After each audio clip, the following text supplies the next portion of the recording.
Ẹ káàsán gbogbo ọmọ Yorùbá, ẹ̀yin bàbá mi àtẹ̀yin ìyá mi, lọ́mọdé lágbà lókùnrin, gbogbo ọmọ Yorùbá tó ní bíbí ire lọ́dọ̀. Mo tún kí yín pé ẹ kú dédé ìwòyí. Àlàáfíà kọ́ mo bá yín. Àlàáfíà ni mi ó máa bá yín lágbára Ọlọ́run. Mo kí yín lórúkọ bàbá Professor Banji Akíntóyè, àrólé Awólọ́wọ̀. Bàbá dáadáa tó ṣe é fi yangàn láwùjọ. Tá bá rí àwọn àgbààgbà bí ogún bí ọgbọ̀n bí irú bàbá yìí tó dìde pé ìran Yorùbá ò gbọdọ̀ parun, ìyà tí Yorùbá ń jẹ nínú Nàìjíríà àní jẹ. Mo kí yín lórúkọ Ìbáṣọ̀run of Yorùbá land, Báṣọ̀run Akírógun of Ìpótì land, Ààrẹ Akọgun of Yorùbá land, Ààrẹ Oòduà of Yorùbá land, Aníyíkáyé general the Akéwéjẹs of Yorùbá land, Olóyè Sunday ọmọ Adéyẹmọ Ìgbòho Òòṣà. Mo kí yín lórúkọ wọn. Tá a bá tún ní irú ènìyàn bí ogún bí ọgbọ̀n bí ti Sunday ọmọ Adéyẹmọ, ẹ̀gbin tó ń talé Yorùbá lára nínú Nàìjíríà bí ìbá má talé wa lára. Mo kí yín. Ìṣàdédé wá lọ́sàn-án yìí, ẹ ti mọ bàbá Èkìtì. Ìdẹ̀ ní pọ́jú padà torí Yorùbá ti ṣe mí lóore. Èmi ò ní kẹ́yìn sí Yorùbá. Ìdẹ̀ ní fipá kan gbọ̀kan nú. Adániwáyé ní kí n jíṣẹ́ pàtàkì fún ọmọ Yorùbá. Most especially our leaders, most especially ẹ̀yin ìyá wa, most especially ẹ̀yin ọ̀dọ́ tájọ jẹ́ ọ̀dọ́, most especially the authentic and the original ọmọ ọkọ ilẹ̀ Yorùbá, pé this is time for us to plan how to go back to our origin, pé Nigeria is not our origin. Nítorí ẹ̀ la fi ń jẹ̀yà. Mo ní àwọn ètò àdúrà kan tí mo máa ń ṣe. Mo máa ń bẹ̀rẹ̀ àwọn ètò àdúrà yẹn ní nǹkan bí aago kan ààbọ̀. Tí n bá lórí ọ̀fẹ́ máa parí ẹ̀ láago mẹ́rin, aago márùn-ún. Ṣùgbọ́n tí èní mo parí ẹ̀ ní nǹkan bí aago mẹ́ta ààbọ̀. Orin yẹn wá la máa mú mi rí ìṣípayá náà. A mú mi lọ sínú ìpilẹ̀ṣẹ̀ Yorùbá. Àwọn àgbékalẹ̀ tí àwọn bàbá wa tí Ọlọ́run gbé kalẹ̀ fáwọn bàbá wa tó fi ń hùwà. Wọ́n wá dá mi padà sí orílẹ̀-èdè tòde òní tí wọ́n ń làmìlaka tí wọ́n ń ṣe àṣeyọrí. They borrow our culture. Wọ́n borrow culture wa. Wọ́n gba culture wa lọ́wọ́ wa. Wọ́n gba àṣà wa lọ́wọ́ wa.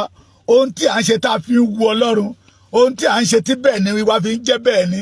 Ohun tí à ń ṣe tí ìran Yorùbá tó fi ń gògò lágbàáyé wọ́n gbà lọ́wọ́ wa. We became a slave all over the world. Ẹgbọ́n Nàìjíríà bíra wa léèrè. Ibo lọmọ Yorùbá ò ti ṣẹrú? Orílẹ̀-èdè wo lẹ dé tẹ̀ bọ́mọ Yorùbá? Ọmọ onílé ọlọ́nà, olórí àpèsìn tó dorí ti ń pèsè gbogbo ènìyàn káàkiri gbogbo àgbáyé. Ẹni tó yẹ ká máa pèsè tó jẹ́ pé òun ló ń pèsè yàn. Nínú ìran yẹn, amúmiran ní ìgbà ìwáṣẹ̀, ní ìgbà tètè kọ́ṣe, bàbá yẹn ń sọ fún mi wípé this is the beginning of the Yorùbás. Àrí àwọn olórí, àwọn ọba, àwọn ìjòyè, ìgbàanì tó pọ̀ lọ rẹpẹtẹ. Wọ́n pọ̀. Tí wọ́n ń ṣàkóso ìlú, wọ́n ní baálẹ̀, wọ́n ní joyè. Bẹ́ẹ̀ ni oníkálukú ló ní olórí. Ṣùgbọ́n tí mo rí nínú tí bàbá yẹn ní kí n máa ṣàkíyèsí ni tí baálẹ̀ bá ṣẹ̀, wọ́n á fún baálẹ̀ ní punishment. Tọ́ba ìlú bá ṣẹ̀, wọ́n á fọ́ba ìlú ní punishment. Tí ìjòyè bá ṣẹ̀, ṣé ìgbà tọ́ba ti ṣẹ̀ tí baálẹ̀ ṣẹ̀, ṣé ìjòyè ní olúwa nígbà punishment? Ìbẹ̀rù Ọlọ́run wá bẹ̀ wà ní ìgboro. Ohun gbogbo dẹ̀ ń lọ déédé, oníkálukú fi ọwọ́ síbi tó yẹ kó fọwọ́ sí. Ètò ìlú dẹ̀ ń tò. Bàbá yẹn wá ní ìgbà kan ní ilẹ̀ Yorùbá, bí wọ́n ṣe sọ fún mi lójú àláyé ni mo ṣe máa sọ. Ní ìgbà kan ní ilẹ̀ Yorùbá, pé tí ọba bá ṣe ohun tí ò yẹ kó ṣe wọ́n á ní kó lọ sígbá. Tá bá rí pé ẹsẹ̀ ọba ó dáwọ́lé nǹkan tí ò dáa tó ti jẹ èèwọ̀ tó ti ṣe ohun tí ò yẹ kó ṣe wọ́n á ní kó lọ sígbá. Pé àkàìmẹyẹ àwọn ọba tó ń lé kúrò lórí ìtẹ́ bẹ́ẹ̀ náà ní baálẹ̀. Pé àkàìmẹyẹ àwọn ìjòyè tó ń rọ̀ lóyè pé ní ìgbà yẹn ìbẹ̀rù Ọlọ́run wà. Lójú ìran yẹn màbá yẹn wá ní ọmọ mi kojú báyìí bí mo ṣe kojú báyìí mo wá rí Amẹ́ríkà, mo rí France, Canada, Belgium, Denmark, ìlú wo ni ẹ o, Spain, Italy, àwọn ìlú yẹn pọ̀ tí mo rí tí mo lè dárú, àwọn ilé tí mo rántí tí mo lè dárúkọ nìyẹn. Ó ní ẹni tó jẹ́ gẹ́gẹ́ bí ààrẹ wọn tó bá ṣe àṣìṣe lénìí á fi mú kàtà òfin. Ó ní tó bá jẹ́ prime minister wọn ló ṣe àṣìṣe á fi mú kàtà òfin. Ó wá ní kí n yíjú báyìí, ó wá yí ojú mi sí Great British pé àṣà yín ohun tí Ọlọ́run ọba kọ mọ́ yín làwọn wọ̀nyí gbà lọ́wọ́ yín tó fi ń lò gbà tó tún wá fi ń kó yín lẹ́rú.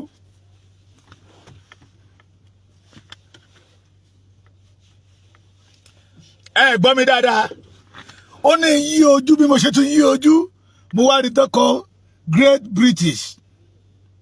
Ó ní àwọn wọ̀nyí o àṣà yín náà gbà lọ́wọ́ yín o tó ń lò lé yín lórí tó wá fi ń kó yín lẹ́rú. Mo wá tají. Nígbà tí mo wá tají náà mo wá rántí nígbà ayé bíi Clinton. Wọ́n ní Clinton ṣe ohun tí ò dáa. Wọ́n máa gbé lọ kóòtù. Ó máa fojú kàtà òfin. Wọ́n ní Donald Trump náà ṣe títí ẹ̀. Òun náà máa fojú kàtà òfin. Àti ẹ̀ gbọ́ pé prime minister kan ní Europe ọmọ kékeré ló fọ́ etí ẹ̀ tó dẹ̀ tún gbé lọ kóòtù. Ṣé irú ẹ̀ lè ṣẹlẹ̀ ní Nàìjíríà? It showed that the Nigeria ohun tí àṣà wa ìṣe wa àgbékalẹ̀ tọ́lọ́run gbé kalẹ̀ fún àwa tá a fi ń jẹ́ olórí. Àwọn British kò ti gbà, Amẹ́ríkà ti gbà, France ti gbà. Wọ́n wá fún wa ní àṣà ìgbàlódé humility. Government bá máa kówó jẹ lọ humility cover ẹ̀. President bá máa bẹ̀rí ènìyàn lọ humility cover ẹ̀. Àwọn ọba ìgbàlódé tòní ìbá máa pààyàn lọ kó máa gbàyàwó oníyàwó humility cover ẹ̀. And they destroyed the Yorubas. Torí pé àgbà ohun tí ò yẹ ká gbà láàyè. Humility ni o. Humility ni o. Humility ni o. Governor, every month they collect security allowance, security vote, àbí kí lẹ ń pè. They cannot secure any citizen, but humility cover wọn. President can buy Tokunbo náà àbí Tosabo plane in 150 billion. Humility cover wọn. Because we borrow the culture. Adániwáyé ní ká jáde kó nínú ẹ̀. Pé Nàìjíríà yìí ṣe bí ìsinmi wa. Nàìjíríà yìí ṣe origin wa. Àti mi ò fẹ́ dárúkọ àwọn ọba nítorí fámílì àwọn ọba yẹn wọ́n lè kúrò lórí oyè torí pé ó ṣe àṣemáṣe. Àìmọye ọba tán ní kó lọ sígbá torí pé ó jẹ́ èèwọ̀. Àwọn olórí ìgbàanì bí Ọlọ́run ṣe gbé Yorùbá kalẹ̀. Ó ní àwọn máṣe tí wọn ò gbẹ́dọ̀ ṣe tó jẹ́ pé tó bá ṣe kò sí bó ṣe lè ní wọ́n lágbára tó wọ́n bò tó àṣírí máa tú. Yorùbá dẹ̀ ń gbégbé ayé ìrọ̀rùn. But when we borrow culture, when we borrow another culture, they turn our leader to God. They can do undo. Yorùbá ẹ jẹ́ padà wálé. Nàìjíríà yìí ṣe bí ìsinmi wa. Lójú ìran yẹn, mo gbàgbọ́ nínú Bíbélì. mo dẹ̀ gbàgbọ́ nínú àwọn ẹ̀sìn ìṣẹ̀ǹbáyé àwọn bàbá wa, mo gbàgbọ́ wo nínú mùsùlùmí, torí pé tí Ọlọ́run ò bá fẹ́ gbà láàyè kò ní jẹ́ kó wáyé. Tó bá jẹ́ pé ọgbọ́n orí ni mo fi ń sọ kí adániwáyé kó fi ìyà ẹ̀jẹ̀ mi. Ó ní àǹtí tẹ́ bá padà sí ìgbà ìwáṣẹ̀, àwọn òfin tí Ọlọ́run ti dá mọ́ yín, tí ẹ fi ń tò ìlú yín, tí ìlú yín fi ń tò, tẹ́ fi ń jẹ́ Yorùbá tí Yorùbá yín fi ń jẹ́ gẹ́gẹ́gẹ́gẹ́, tàbí pè yín ní ọmọlúàbí, àwọn ìwà ìgbàanì tẹ́ ń lò, tẹ́ fi ń jẹ́ olórí ní àwùjọ. Ó ní tá a bá padà sínú ẹ̀, á jẹ pọ̀mọ̀pọ̀mọ̀ ètè ìyà.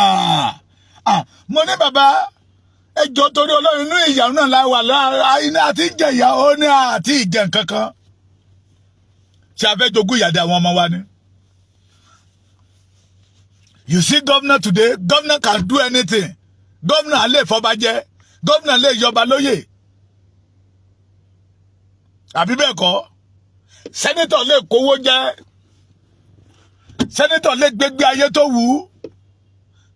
Ebi á dẹ̀ máa paráàlú, ìyà dẹ̀ máa jaráàlú. Ìyẹn tẹ̀ ó tún wá burú jù. The Fulani is killing the Yorubas. No one of the governors that say anything about it, including the senators. Kọ́tẹ̀ dìde kan yarí, kọ́níkọ́rù ìsúnmù lábùjá kan láwọn ò lọ mọ́. Pé enough is enough, tí ṣebí ojú ìlú lẹ́lẹ́ ń ṣe pé èyí tí àwọn ará bíbá ipa àwọn ènìyàn wa, ó tó gẹ́ we are no more interested in this country called Nigeria, ìlú ọ̀dájú yìí. Ṣùgbọ́n nítorí pé ọ̀dájú náà làwọn náà. Ṣùgbọ́n nítorí pé ìkà ni àwọn náà. They don't want the Yoruba to go back to the origin. Tí ìgbé ayé tí Yorùbá ń gbé ńgbà yẹ tó ń rọ eku lọ́rùn, tó ń rọ ẹja lọ́rùn, tó ń rọ ènìyàn lọ́rùn, tí gbogbo wa jọ ń gbégbé ayé ìrọ̀rùn, táwọn bàbá wa tó ń fẹ́ lá, tó ń pè wá ní ọmọ anáwó sílẹ̀, kó òyìnbó tó dé, òyìnbó tó dé tó oyè owó náà tó pọ̀ sí. There is nothing like a humility. There is nothing like a humility. Bọ̀rọ̀ àwọn òyìnbó tó mú humility wá, they did not use it. Àwọn òyìnbó tẹ́lẹ̀ kọ́bí tẹ́tọ́rí ẹ̀tẹ́ dá yín papọ̀ mọ́ Nàìjíríà, kọ́ lè máa destroy life wa, kọ́ lè máa rí wa lò bí ẹrú. The Yorubas, the òyìnbó did not anything humility ọkọ̀ lọ́dọ̀ wọn. Tí President America, Bill Clinton was it is on the president tenure. Tẹ́mu ń gbà yẹ lọ́hùn pé ó ṣe ṣọ̀kíṣọ̀kí, ṣé staff ẹ̀ náà ló ṣe ṣọ̀kíṣọ̀kí fún ni. Wọ́n àtòrí ẹ̀kan ní pé ó jẹ́ president, humility wà lórí ẹ̀. The Oyibo people that introduce humility to the African people, they are not using it. Yoruba, this is time for us to go back home. This is time for us to go back to our origin. Ẹ̀mí Yorùbá lójú ìran yẹn, bàbá yẹn ní ọba tó bá ṣàṣìṣe kò sí bó ṣe lè bu àṣìṣe ọ̀hún, àṣírí máa tú. Àṣírí àṣẹ kí ni? Á tú. Tọ́ba wá jókòó wọ́n wá gbé ìgbìmọ̀ kẹlẹ̀ ẹ̀. Ìgbìmọ̀ yẹn ló máa dájọ́ ọba pé òkè ẹ jẹ́ kí kábíyèsí lọ sí gbáwò. Èyí tó bá ní lọ́kì bẹ́ẹ̀ wọ́n á rọ̀ lóyè. Ìlú dẹ̀ ń dá, eku ń ké bí eku, ẹyẹ ń ké bí ẹyẹ. Ṣùgbọ́n gẹ́rẹ́ tẹ́ dà wá papọ̀ mọ́ àwọn olórí burúkú ẹ̀hànnà, the Fulani, the Igbos. The majority of Igbos still maintain their culture to today. Lẹ́nu ọjọ́ mẹ́ta yìí ni, one of their leaders said that you will never see a Igbo man sell their own land to stranger. Àwa ni stranger yẹ o, but we, àwọn ọba wa ló máa order, àwọn ọba ní àwọn bọ́ọ̀sì tó ń bá wọn talẹ̀ kiri. Àwọn ọba kí wọ́n tó bulẹ̀ fún ọba ti gbà láti gbà á pè wọ́n yá ẹ lọ bulẹ̀ ẹ lọ bulẹ̀ fún wọn. àìmọye ọba tí ń gbalẹ̀ onílẹ̀ tí ń tà á. ohun tí ò ṣẹlẹ̀ nígbà yí àwọn bàbá wa. ìgbà yí àwọn bàbá wa obìnrin náà ń gbẹ́sẹ̀ lé. náà fi ń fẹ́ ìyàwó púpọ̀ pé ọmọ yìí mo gbẹ́sẹ̀ lé.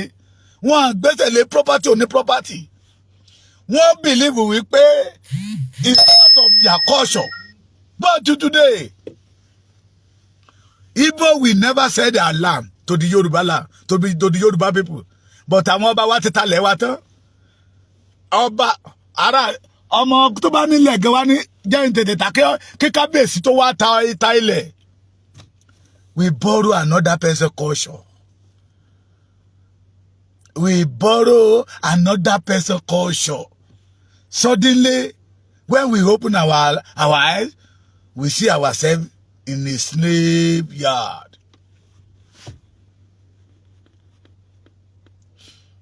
Tẹ́nìyàn kan bá sọ wípé Yorùbá yìí ṣẹrú, ẹrú ni wá. Tàbá tún rí nǹkan míì that we can use to qualify the life of we are living today. Ó kọjá ẹrú nílẹ̀ bàbá wa. Let us go back to our origin. Don't ever, as a Yoruba man, don't ever expect good thing. Because this is not our culture. This is not our culture. The leader of today, they are not go there to serve people. They are go there to make money, to call them a billionaire. Àrí gómìnà, nígbà tó kọ́kọ́ máa wá, kò dání 1 million naira lákàn. But today, tẹ́ bá ń dárúkọ àwọn billionaire, not millionaire, billionaire in Nigeria today is one of them. Ẹ jẹ́ àpàdà ẹ̀yin ọmọ Yorùbá. In Yoruba land, we have eight states.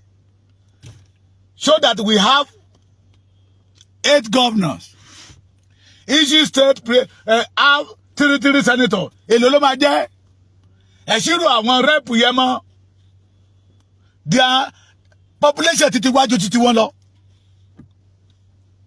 Àwọn tó ń fìyà jẹ Yorùbá lẹ́ni tó kó Yorùbá sínú ìgbèkùn, they are not up to 1,000. Kọ́ṣọ́ wa, gẹ́gẹ́ bí bàbá yẹn sọ fún mi lójú oorun, lójú ìran mi, kọ́ṣọ́ wa l'Amẹ́ríkà ń lò, kọ́ṣọ́ wa ní England ń lò, kọ́ṣọ́ wa ní France ń lò, kọ́ṣọ́ wa ní Canada ń lò, kọ́ṣọ́ wa ní China ń lò, ní Japan ń lò, àwọn ìlú, bàbá yẹn wá bẹ̀rẹ̀ sí dárúkọ àwọn ìlú wọ̀nyí, they borrow it from you. Oh, ṣé borrow yẹn gan correct? Wọ́n borrow ẹ̀ wọ́n tọrọ lọ́wọ́ wa, they take it for us. Ayé wọn wá ń rojú, ayé àwa tá a ní kankan wá, ó wá ń polúrú, Èkìtì á ní kí iṣẹ́ ọ̀kàyé rẹ̀ polúkúrú mu ṣùgbọ́n yìí. Ayé tí ò ní mínì, tó dúró lójú kan bí omi adágún. Omi adágún rẹ̀ kò wúlò fún kankan. Mo ti sọ pé Nigeria is omi adágún tí ò ṣe wẹ̀, kò ṣe mu, kò ṣe fọṣọ. Òórùn ẹ̀gá tó máa pààyàn. Ayé wa wá bẹ̀rẹ̀ sí polúkúrú muṣu because wọ́n ti gba ògo wa lọ́wọ́ wa. Wọ́n ti gba ẹ̀tọ́ wa lọ́wọ́ wa. This is time for us to wake up as a Yoruba man, as a Yoruba citizen. That ní ìgbà kan náà bí o lè bá jalè wọ́n á mú ẹ̀yìn ẹ̀ tí àgbà wọ́n á rọ̀bọ̀lú ìbẹ̀rù wà. Today kọ́ àìmọye adájọ́ gan tó fẹ́ dájọ́ olè. Adájọ́ tó fẹ́ dájọ́ ògbólógbò amúrọ̀bà tó ti gbà bẹ̀tẹ́lẹ̀ kó tó lọ lé ẹjọ́. Yorùbá, let us go back to our origin. Lóòótọ́ ló jẹ́ pé Ọlọ́run ló dá Ìgbò, Ọlọ́run ló dá Hausa, Ọlọ́run ló dá Yorùbá, ṣùgbọ́n Ọlọ́run dá wa lọ́tọ̀ọ̀tọ̀. Ó fi kọ́ṣọ̀ ọ̀tọ̀ọ̀tọ̀, ó ti fi sàmì sí wa lára pé ẹ̀yin yìí báyìí ni ká ṣe gbégbé ayé titi yín tó máa bá ìfẹ́ èmi tí mo dá yín.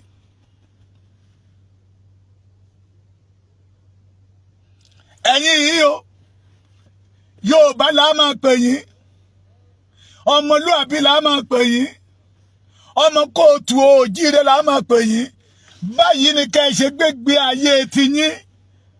Ẹ má ṣojú kòkòrò sí àṣà aláṣà àwọn bàbá wa yẹ ìgbà yẹn náà wọ́n dẹ̀ sojú kòkòrò ṣùgbọ́n nígbà tí àwọn amúrọ̀bà dé nígbà tí nígbà tí Yorùbá sùn ó lé bìrìtì kó wá ó fún èpò sínú àlìkámà wa ó bá titi wọn lọ.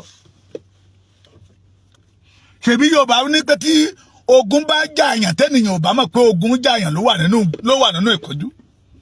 But today we are all know that we are in problem, we are enslaved. Kí ló dé tá lè gbára wa? Kí ló dé tí àwọn péréte láàrin wa, the notorious armed robber, the killers that you call leaders, that they suppress our millions citizens. Tí Fúlàní ló wá ń pàṣẹ fún wa lénìí. Bó ṣó ẹjọ́ bá mi ẹjọ́ torí Ọlọ́run ẹ̀yin ìyá mi ẹ̀yin bàbá mi ẹ máa bá mi subscribe sórí YouTube channel mi Baba Ekiti. Mo ṣe upload fídíò kan síbẹ̀ ni tí ọmọ yẹn wá láti Kebbi Fúlàní ni pé they send them to Lagos to destroy the Yoruba land. And our leader, they are still standing in, dining, whining with devil. Call themselves a leaders. When your followers, àwọn tẹ́ jẹ́ leader lé lórí tí wọ́n ń jìyà. Yorubas, you will know the truth, and the truth will set you free. Ṣé gbóhùn kí àwọn Afẹ́nifẹ́re ó sọ̀rọ̀ síta? Those people call themselves YC. They are all armed robbers. Let us stand up and say we want to go back to our origin. Let us stand up say that we want to go back to our origin. Mo sọ̀rọ̀ fún bàbá mi kan lánàá mo ní pé wọ́n arrest mi fún pé tí ń tẹ́ glass kọ́ ló dùn mí ní state mi níbi tá a bí mi sí Èkìtì. Wọ́n tó ń fi ọmọ Igbo lójú mi ń bẹ̀. Àwọn tó jẹ́ tọkọdà wọn ní the Yorubas policeman they did not have a power. Wọ́n sọ pé ọ̀gá wọn nìyẹn ó dẹ̀ sọ fún yọ ní ọ̀yà give him the key. Ojú mi ló ṣe títẹ́ glass títẹ́ go too deep ju ti ọ̀dọ̀ mi lọ. That is ìgbé ayé tí Yorùbá ń gbé torí pé we are in àjòjì culture. Ẹja padà sí orísun wa. Orísun wa ni pé tí ọba bá ṣẹ̀ ọba á jẹ ìyà. Ó ní ìyà tó bá máa jẹ. Tí baálẹ̀ bá ṣe àṣìṣe á jẹ ìyà. Tí àwọn ìjòyè bá kọjá àyè wọn gbèrègbèrègbèrè bó bá dẹ̀ jẹ́ ọmọ ìlú ni àti rí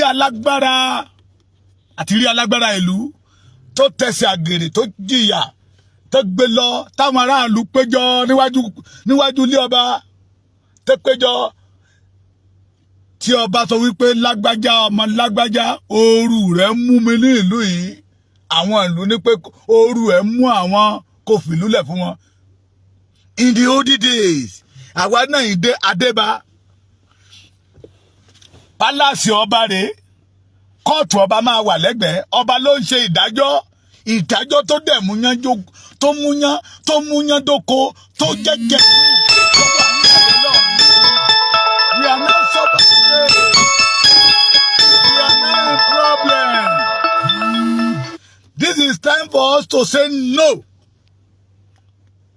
to Nigeria. Nigeria is a bit similar. This is time for us to say we don't want Nigeria again. Mo máa ń sọ dáadáa. Ọmọ Ajífọlárira ni wá tí ń fi ọlá ṣọ̀ṣọ́. Ṣùgbọ́n lójijì la bára wa ní ìlú Ajímọ̀ṣerere. Tí ọmọ Ajífọláṣọ̀ṣọ́ tó bá fẹ́ rí ọ̀ṣọ́ yẹ àti ọlá ẹ lò, ó gbọ́dọ̀ jáde kúrò nínú ìlú Ajímọ̀ṣerere. Àbọ̀rọ̀ ni lẹ́yìn àgbà ní àsọ fọmọlúàbí. Ohun tí adániwáyé fi wọ̀n mí lénìí ni mo tún jù síta ẹ̀. Kí èmi àtẹ̀yin lè mọ̀ pé Nàìjíríà Ọlọ́run ò lọ́wọ́ sí. Nàìjíríà Ọlọ́run ò lọ́wọ́ sí torí ó ń fi ìyà jẹ àwọn àyànfẹ́ tálà àyànfẹ́ náà ní ọmọ Yorùbá torí adániwáyé dá wa pé la fi mú mi lọ sí ìgbà ìwáṣẹ̀ ní ìgbà ìpilẹ̀ṣẹ̀ Yorùbá pé tí ọba ló láṣẹ, ọba tó láṣẹ gan tó bá kọjá ààyè ẹ̀ tọ́ga ọba bá ṣe tí ò dáa ọba ní ìjìyà tó máa jẹ tí a tún gbé ìgbìmọ̀ kalẹ̀ tó máa tún ṣe ìdájọ́ ọba, baálẹ̀ ní ìjìyà títí ẹ̀, ìjòyè ìlú ní ìjìyà títí ẹ̀, àwọn alágbára ìlú bó ti wù kó lágbára tó tọ́ba bá ti sọ wípé oru ẹ̀ mú mi ní ìlú á palẹ̀ ara ẹ̀ mọ́ ni, but lóde òní everything humility. DPO gan lo humility, DC gan lo humility. Tọ́ba ti lè gbọ́ aṣọ burúkú aṣọ sàtánì yẹn sọ́run they turn to God. Ẹjọ́ wọn kọ́ because we are in bad environment. We are in bad country. A country that God did not know anything about it. This is time for us to say bye-bye to Nigeria. Let us join hands together, please. Kí ìran Yorùbá lè ní òmìnira ká padà sí orísun wa. Bẹ́nìyàn bá ń rájò tí ò bá mọ ibi tó ń lọ, á ṣàmọ́ ibi tó ti ń bọ̀. We know our origin. This is time for us to go back to our own origin. Orísun wa tó ti sọ free education, free health, ìgbáyégbádùn, scholarship. Orísun wa láàrin 1952 to 1957 produced more than 80 companies. Orísun wa tó jẹ́ pé táwọn ọmọ wa bá ti kàwé lọ́wọ́ kán tó jáde iṣẹ́ ti wà ńlẹ̀, ilé ti wà ńlẹ̀, mọ́tò ti wà ńlẹ̀, wọ́n ń gbégbé ayé rọrùn. Let us go back to it. Those people that we call leader today, they are devil.